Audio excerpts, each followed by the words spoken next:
What is up, baseball fans? Welcome back to the channel. My name is Salbo the Stat Guy, and this is the latest episode of Ryan's Ghost. If you guys remember from my previous videos, I discussed run support. In one of my videos, I broke down run support for starting pitchers in the 1970s, and I also did the same for pitchers in the 1980s. So we're going to kind of move down and progress up to the 1990s, and we'll look at the run support that those pitchers received. Now, if you remember your history, the 1990s was basically a graveyard for starting pitchers. Offense has really exploded. You had a lot of steroid use, a lot of performance-enhancing and HGH use. You also had expansion in 1993 with the Colorado Rockies and the Florida Marlins, and then again in 1998 when you had the Arizona Diamondbacks and the Tampa Bay Rays.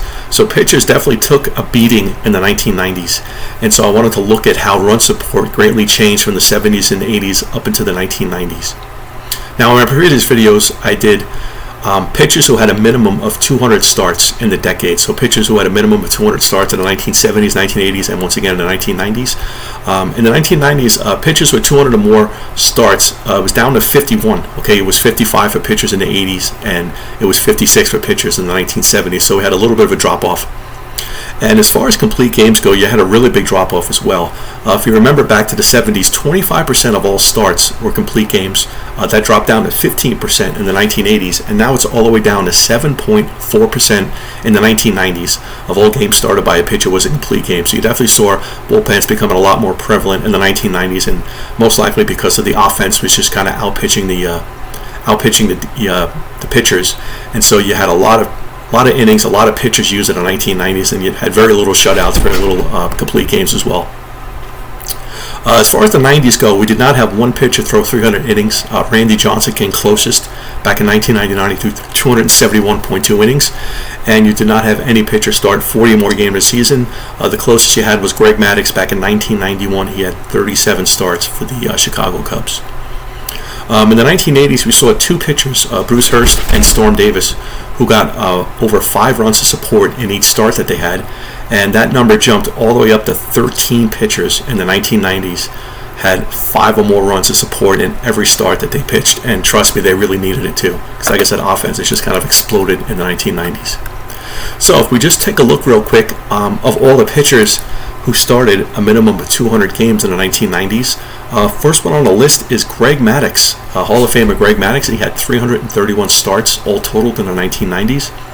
Second on the list was his teammate Tommy Glavine. He had 327 starts in the 1990s. Next was Chuck Finley with 316. John Smoltz, another Brave, 315. Okay, it was amazing how Leo Mazzone kept all those guys healthy during the 1990s, and they really threw a lot of innings and had a lot of starts. Andy Bennis is fifth on the list. He had 314 starts in the 1990s along with Kevin Brown. John Burkett started 308 games. Scott Erickson had 306. Roger Clemens 305. Tim Belcher had 302. The big unit, Randy Johnson, had 290 starts. Kevin Tapani had 290 as well. David Cohn had 287 starts in the 1990s. Jamie Navarro had 285. Todd Stottlemyre Jr. Had 283. Bobby Wood had 279. Kevin Apier had 276. David Wells and Doug Drabek both had 272 starts in the 90s. Pete Harnisch had 270. Oral Hershiser had 269. Tom Candiotti, the knuckleballer, had 268. Mike Morgan had 268 starts as well. Charles Nagy, longtime Cleveland Indian, had 266 starts. Ken Hill had 264. Steve Avery, another Atlanta Brave, had 261. Mike Messina had 254. Alex Fernandez had 253, along with Terry Mulholland. Darryl Kyle had 249 starts in the 1990s. Ramon Martinez, older brother of Pedro Martinez, had 245 starts, along with Blackjack McDowell. Bob Tewksbury had 243 starts. Mark Portugal had 242. Juan Guzman had 239. Mark Gardner 236. Jimmy Key had 232. Mark Langston 231. Jim Abbott 225 starts in the 90s. Wilson Alvarez had 223. Pat Henkin had 222. The Doc Dwight Gooden had 221. John Smiley clocked in at 220. Kenny Rogers had 217. El Presidente Dennis Martinez had 215. Eric Hansen 215 as well. Andy Ashby and Kurt Schilling both had 210 starts in the 1990s. Pedro Estacio had 207. Omar Olivares 201, and Jamie Moyer rounds out the list with 200 starts in the 1990s. So if we look at the first category, pitchers who started the most games where their team gave them 0, 1, or 2 runs of support. And number 1 on the list was kind of a surprise, but it was Greg Maddux. Okay, as great as a pitcher that Greg Maddux was, he definitely had starts where he struggled to get run support from his team. And during the 1990s, he started 107 games where his teams gave him 0, 1, or 2 runs of support. And so the fact that he still pitched amazing is pretty incredible. We'll talk a little bit about Greg Maddux in a little bit. Second on the list was Andy Benes. He had 105 starts where his team gave him 0, 1, or 2 runs of support. Third on the list was knuckleballer Tom Candiotti. He had 101 starts where his team gave him basically no run support. Fourth was Chuck Finley with 92 along with Kevin Brown. John Burkett had 83 starts with 0, 1, or 2 runs along with Kevin Apier and Mike Morgan. And Bobby Witt, Terry Mulholland both had 82 starts. Doug Drabeck had 81, and Tommy Glavine rounds out the top 12 with 80 starts where his team gave him 0, 1, or 2 runs of support. Now, the highest winning percentage of pitchers where they had 0, 1, or 2 runs of starts was Randy Johnson. Okay, even though he was getting very little support, Johnson still managed to win 32% of his starts where his teams gave him 0, 1, or 2 runs of support. Okay, he had 22 wins and 46 losses. Number 2 on the list was Greg Maddux. He won 28% of his starts with 0, 1, or 2 runs, 24 wins and 61 losses. Third on the list was Roger Clemens, the Rocket. 25% of his starts, his team gave him 0, 1, or 2 runs. He had 18 wins and 54 losses. Next was Pat Henkin, 25% as well, 11 wins and 33 losses. Kevin Brown, 22% of his starts, 0, 1, or 2 runs. He had 17 wins and 59 losses. Blackjack McDowell was next, 21% of his starts. He had 12 wins and 44 losses. And then you had Chuck Finley, Tom Glavine, Steve Avery, and Ramon Martinez all had 20% of their games they won where their teams only gave them 0, 1, or 2 runs of support.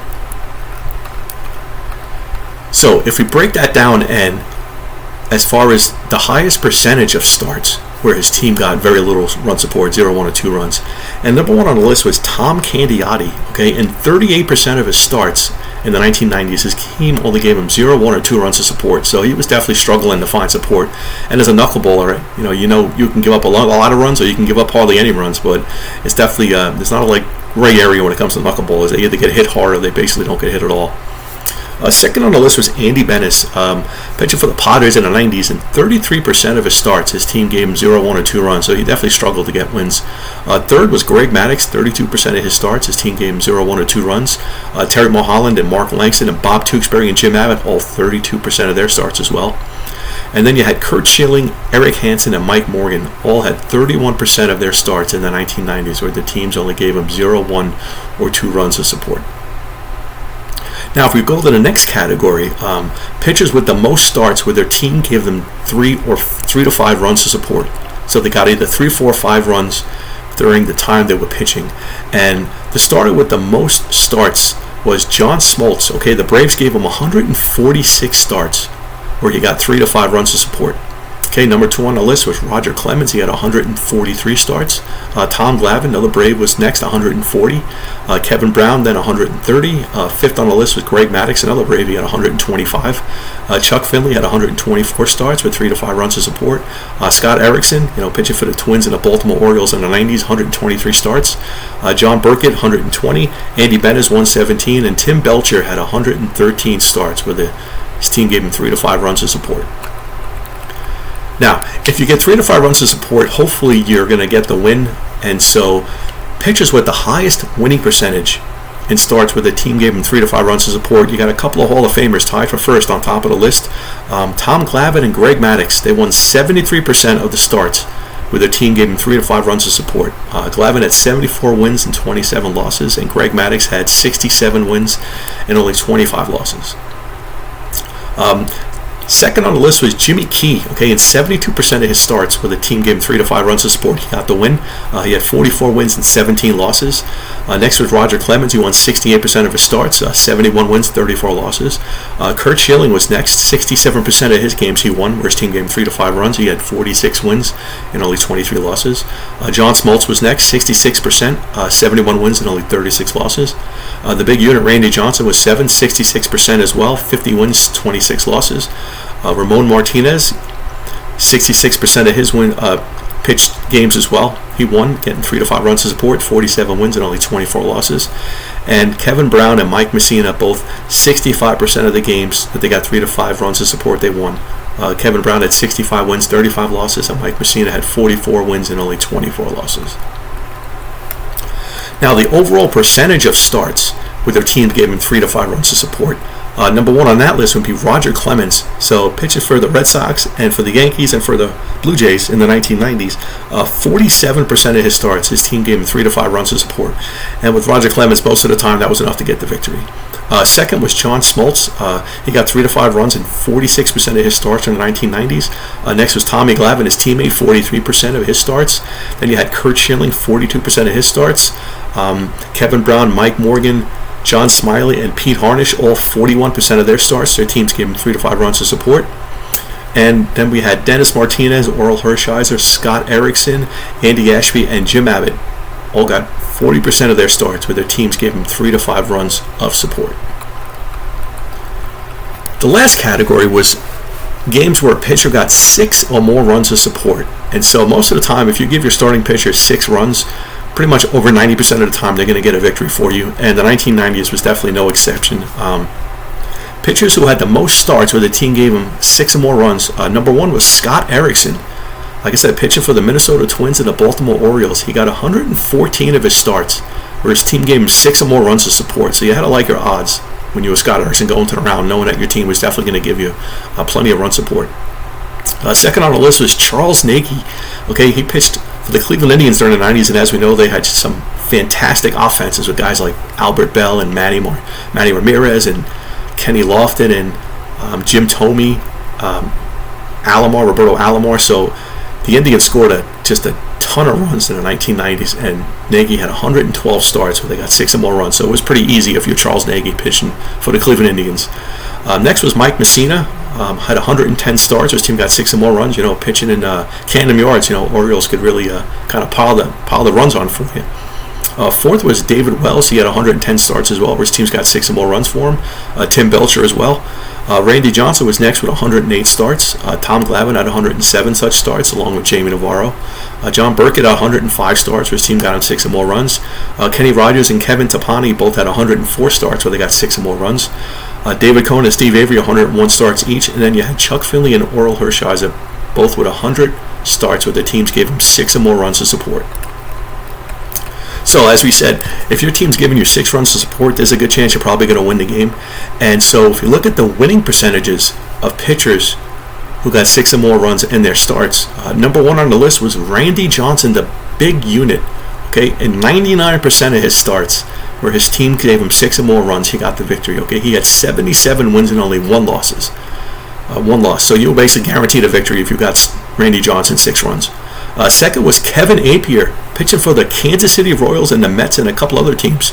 During the 90s, he won 99% of his starts as well, 68 wins and only 1 loss. Next was Greg Maddux, 98% of his starts he won when he gave him 6 or more runs, 85 wins and only 2 losses. Next was Roger Clemens. He won 98% of his starts as well, where he got 6 or more runs, 63 wins and only 1 loss. David Cohn, 97% of the games he won, 73 wins, only 2 losses. Kevin Brown, 95% as well, with 61 wins and only 3 losses. Jamie Moyer won 95% of his starts, where his team gave him 6 or more runs. He won 59 wins and only 3 losses. Next was Jim Abbott, 95% of his games as well. He won 36 wins, 2 losses. Curt Schilling, 95% as well. He had 37 wins and only 2 losses. And then you had Oral Hershiser, Kenny Hill, Mark Portugal, and John Smiley all won 94% of their starts, where their teams gave them 6 or more runs. Now, if we look at the highest percentage of starts where his team gave him 6 or more runs of support, so every time the guy took a mound, he was going to get 6 or more runs of support. And first on that list was actually a surprise. It was Kenny Rogers, okay, pitching for the Texas Rangers. Okay, in 48% of his starts, the Rangers gave him 6 or more runs of support. So you had to love pitching for the Texas Rangers if you were Kenny Rogers, because the first couple of seasons in his career, he pitched out of the bullpen, and then they made him a full-time starter, I believe, in 1993. And even though he didn't have the best win-loss record, his team, with Juan Gonzalez and Ruben Sierra and some of the sluggers the Texas Rangers had in the 90s, Rafael Palmeiro, Alex Rodriguez came a little bit later, but he definitely got a lot of support, Kenny Rogers. Second on the list was Mike Messina. as we mentioned before, pitched for the Baltimore Orioles, and 43% of his starts, he got 6 or more runs of support. Next was Jamie Moyer, 42% of his starts, he got 6 or more runs. Next was Charles Nagy, we mentioned him before, 42% as well. Pat Henkin, pitcher for the Toronto Blue Jays in the 1990s, they scored plenty of runs as well, won a couple of World Series, but 42% of his starts, they gave him 6 or more runs of support. Next was Wilson Alvarez and David Wells, and 40% of their starts, they got 6 or more runs of support. Steve Avery, 39% as well, and Juan Guzman and Jimmy Key, a couple of Toronto Blue Jays as well, both had 38% of their starts where their teams gave them 6 or more runs of support. Now, if we look at the opposite, so if we go in the opposite direction and we look at pitchers with the most starts where they received basically no support at all, okay, their team gave them 0 runs, okay, and number one on that list was unfortunately Tom Candiotti, the knuckleballer. He had 25 starts where his teams basically got shut out and gave him no help whatsoever. Number 2 on the list was Kevin Brown. He had 23 starts where his team gave him 0 runs. Third on the list was Greg Maddux. He had 21 such starts. Next was Chuck Finley with 20. Tom Glavine had 19. Andy Benes had 18. Charles Nagy, Alex Fernandez, Bobby Witt, and Mike Morgan all had 17 starts where their teams basically got shut out. Next, we have pitchers with the most starts where they received 1 run of support. So these pitchers, if they weren't going to win the game 1-0, they weren't going to get the win. And number 1 on that list was Chuck Finley. Okay, he started 43 games where his teams only gave him 1 run of support. Second on the list was Tom Candiotti. He had 42 starts with 1 run of support. Third was Greg Maddux with 37. Andy Benes was 4th with 36 starts. Then you had Jamie Navarro with 34. Tim Belcher with 32. Darryl Kyle had 31 starts where his team gave him 1 run. And then you had David Cohn, Terry Mulholland, and John Smiley all had 30 starts where their teams just gave them 1 run of support.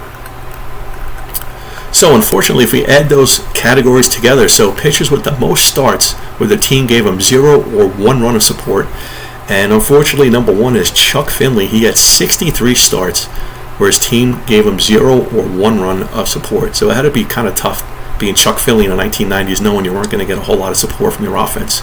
Number 2 on the list was Greg Maddux. He had 58 starts where his team gave him 0 or 1 run of support. Third on the list was Andy Benes with 54. Then you had Jamie Navarro with 48. David Cohn and Kevin Appier had 45 starts. Darryl Kyle had 44. Tim Belcher, Kevin Brown had 43. And then you had Terry Mulholland and Randy Johnson with 42 starts where the teams gave them 0 or 1 run of support. Now, if we look at the pitchers that had the highest run support per start in the 1990s, so these are guys who loved to take the hill because they knew they were going to get a ton of support from their offense. And number 1 on the list was Mike Mussina, okay, pitching for the Baltimore Orioles. He got 5.42 runs of support in basically every start that he had, which is pretty incredible. Jimmy Key was second on that list, 5.36 runs of support. Kenny Rogers, 5.32 runs. Next was Charles Nagy, 5.29. Wilson Alvarez, 5.21. David Wells, 5.16. Jamie Moyer, 5.13. Todd Stoudemire was next, 5.12 runs of support per start. Next was Dwight Gooden, 5.11. David Cohn, 5.07, along with Randy Johnson. And then you had Scott Erickson, 5.04, and Steve Avery, 5.02 runs of support per start in the 1990s. So overall, like I said, run support really kind of shot up in the 1990s for obviously a myriad of reasons. But if I just wanted to take a second and give a shout out to, I think, probably the greatest pitcher of the last 60 years, and that would be the Professor Greg Maddux. The more you look at Greg Maddux's career, the more you're just kind of left in awe at just how great a pitcher this guy actually was. And to basically outthink the hitter, and he didn't have a 12-6 curveball that blew people away like a Barry Zito or a Sandy Koufax. He didn't throw 99 miles an hour like a Randy Johnson.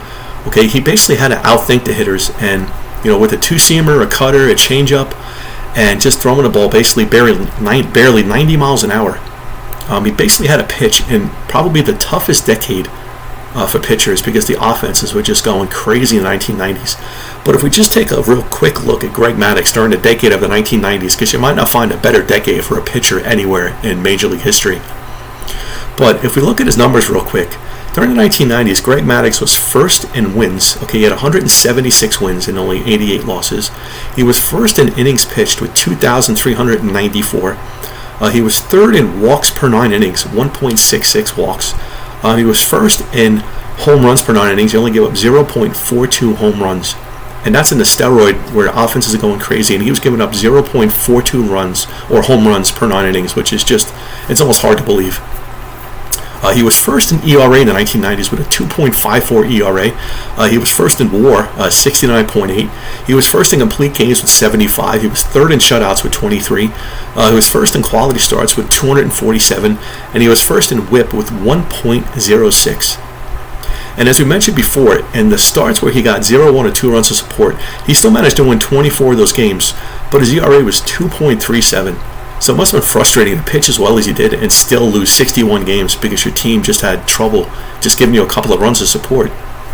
And if we go a little bit deeper into the numbers, from 1990 to 1999, the Major League ERA for those 10 years was 4.27. And during that time period, Maddux was 2.54. So almost a 2-run difference. Now that's great for a year or two, but for 10 years, to be almost 2 runs better than the league average is just, like I said, it's almost hard to believe. And in 1994, the year of the strike, the league ERA was 4.50, and Maddux's ERA for that year was 1.56. So it was almost 3 runs better than the league average. Okay, and the following year, 1995, the league ERA was 4.45, and Maddux's ERA was 1.63. So, I mean, to do and to pitch as well as he did in the 1990s, it's like I said, it's basically just amazing.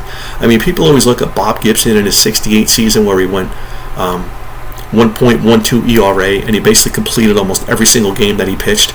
But, I mean, he was doing it in an era where pitchers dominated. Okay, the league average for ERA in 1968 was 2.99, and his ERA was 1.12. So it was fantastic, but when you compare it to the league, I mean, it wasn't such a big difference as you see with Greg Maddux in the 1990s. And obviously in 69, they had to lower the mound to kind of help the offenses out. So I think it just makes what Maddux did even more incredible, that he was doing it in a time where, like I said, it was probably the toughest decade for starting pitchers because the offenses were just kind of going so crazy. Well, thanks for watching the latest episode. I am already on to work for my next project, which is run support in the 2000s.